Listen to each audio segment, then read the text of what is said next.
times NBA fans went too far. In the times of the 2020 NBA bubble, we've really started to appreciate the role fans play in professional sports. Cardboard cutouts and video screens of fans just doesn't get it done. They need to be in the room, cheering on their team and feeling the energy.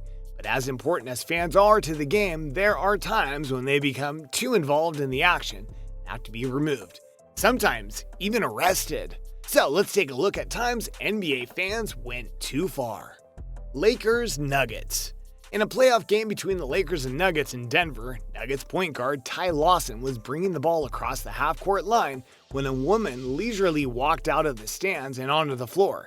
Denver's Andre Miller watched the scene unfold and remarked, "I happened to see her walk onto the court and thought, uh-oh." As she was ushered off the court, the arena staff told her she had to leave, to which she responded, "Where's Kenyon?" Apparently looking for former Nuggets player Kenyon Martin, who wasn't even on the roster at the time. The way she sauntered onto the court and was looking for a player not even on the team makes one wonder if she wasn't high, drunk, or otherwise mentally unstable. The most disturbing part of this whole thing is by far Craig Sanger's suit, as he's reporting on the action.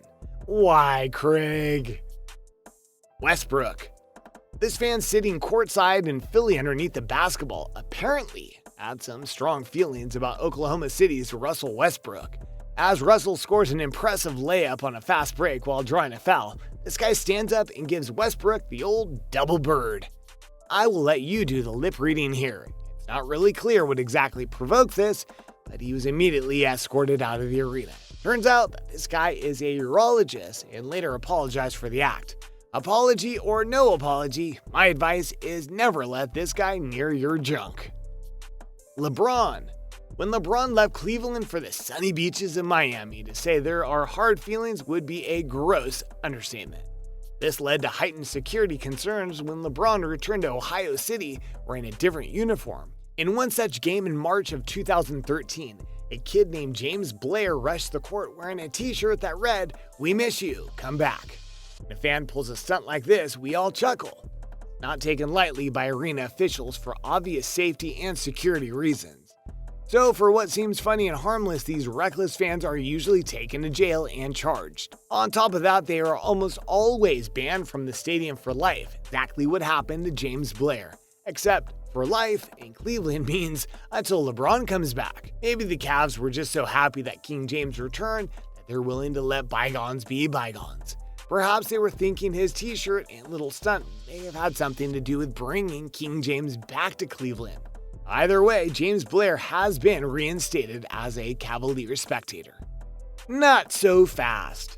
In 2014, with Miami returning to Cleveland again, a fan in the front row offered Twitter users a challenge.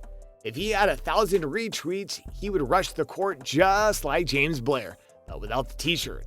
As his tweet approached 1,000 retweets, security began to take note of the situation, and once he broke the retweet threshold, arena officials simply removed him from the stands before he could disrupt the game. Whether or not you think security should be monitoring the social media accounts of fans is one thing, but in Cleveland, they were desperate to end the fad of fans seeking their moment of fame at the team's expense.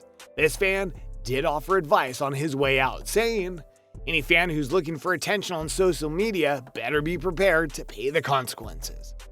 Miami. Long after LeBron waved bye-bye to the Sunshine State, a fan rushed onto the court near the end of the close game, coming down to the wire between the Heat and the Nuggets. Denver's Jamal Murray had just landed a free throw which put his team up 102-99 when a 19-year-old Marcel Emer ran onto the court and snatched the ball. Eimer took a 1-second celebration in the lane before relinquishing the ball to the ref and making a failed attempt at escape into the stands.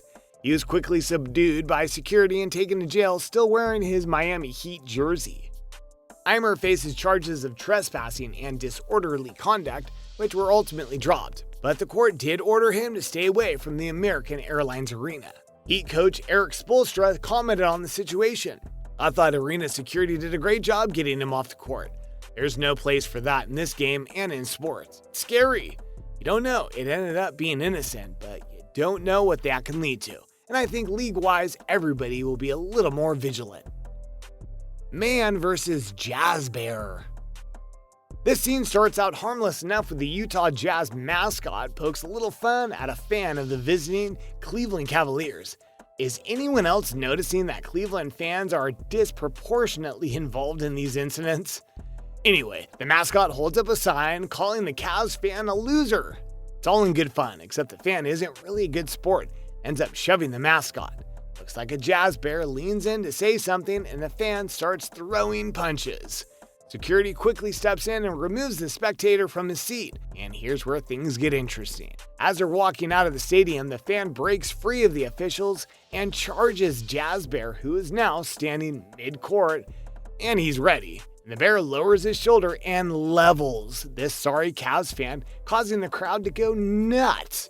Jazz Bear isn't done with him yet. He lands as many blows as he can before security is able to break it up.